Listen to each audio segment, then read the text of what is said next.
Ayan, musta mga bes? Ngayon magluluto po tayo ng kalderetang baka. Request po yan ni Madam Sara.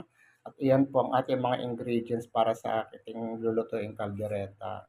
Ayan po ang baka. Napakulan ko na po yan sa pressure cooker at sa 7-Up o kaya sa Mirinda na citrus para mas masarap po.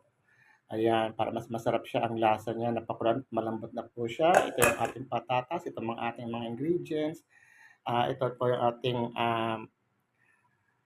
ground pickles, and peanut butter, lalagyan pa natin ng cheese, at syempre magpapasarap ang ating Ajinomoto. Ayan, Beka naman, Ajinomoto, at Del Monte ng jajaan yan. Ayan. Yan po ang ating mga ingredients. Ito po, i-blender po natin ito para masarap yan. O kaya food processor. Ayan. Magigisa po tayo ng maya-maya. Ayan lang. Simple lang, pero masarap yan pag naluto na.